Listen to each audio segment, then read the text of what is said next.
हाय। तो आज हम जा रहे थे हस्बैंड के फ्रेंड के घर। तो मैं घर से ही उनके लिए बेसन की बर्फ़ी बना के लेके जा रही थी।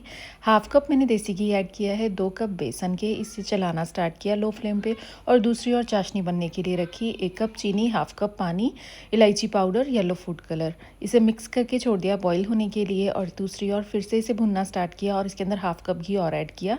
टोटल 1 कप घी ऐड किया है, बट हाफ़ करके। उसके बाद इसे चलाते रहना है कंटिन्यूसली लो फ्लेम पे। अपने आप ही पैन ये छोड़ना स्टार्ट कर देगा बेसन को। और फिर उसके बाद 1 कप इसके अंदर ऐड किया है मिल्क पाउडर। उसे मिक्स करने के बाद अच्छे से फिर इसके अंदर चाशनी ऐड कर दी और फिर इसे कंटिन्यूसली चलाया। जैसे ही ये पैन से फिर से अलग हो गया और सारे लम्प्स भी फिनिश हो गए तो फिर इसे मोल्ड में निकाल लिया इस तरह से। और निकालने के बाद चाहे बेकिंग पेपर लगा के भी निकाल सकते हैं, जल्दी कट हो जाती है बर्फ़ी।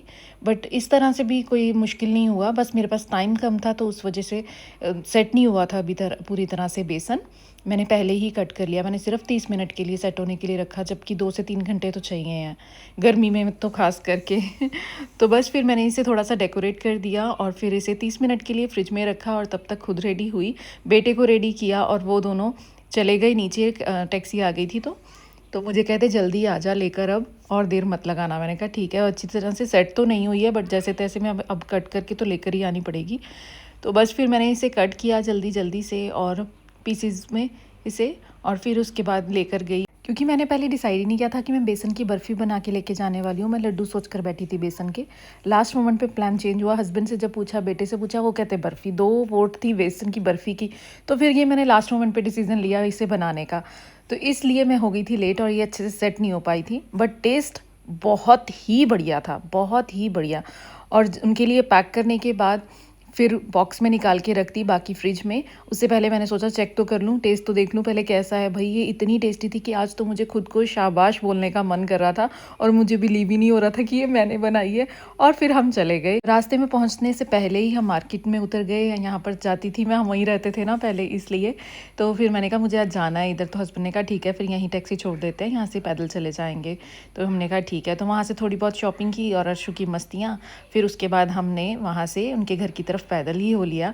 यही हमारा एरिया था, वो ही इंसान को हमेशा भूलता नहीं है ना, वो अपनी यादें आती रहती हैं। और अर्शु ने किया 9 कितने में पहुंचते ही। तो ये ऊपर से व्यू कुछ इस तरह से था और यहीं इसी रोड पर रहते थे जो मेरी फ्रेंड रहती है, वो भी सामने ही है उसका घर, तो वहाँ पर रहते थे हम।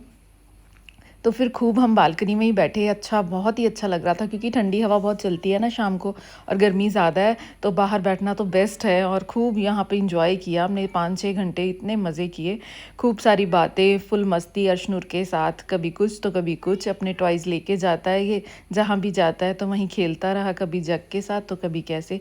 तो इतने में आ गए पकौड़े और घर से भी हम खा के आए थे पहले तो।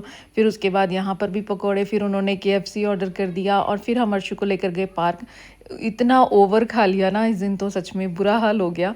बट मैंने भी उन्हें बोला है कि जब अब आप आओगे ना, मैंने पूरा बदला लेना है आपसे और बहुत सारा कुछ बनाना है इस बार मैंने। और फिर मैंने थोड़ी हेल्प करवाई किचन में। मैं ऐसे नहीं बैठ सकती कि 2 लोग काम कर रहे हैं और मैं बैठ जाऊं, और इसलिए मैंने कहा मैं तो थोड़ी सी हेल्प करवाऊंगी, चाहे कुछ भी काम दो पर मैं तो करवाऊंगी। और ये इतना टेस्टी चिकन बनाया था ना, जो कि उन्होंने पैक भी करके दिया और मैंने खूब मज़े से खाया।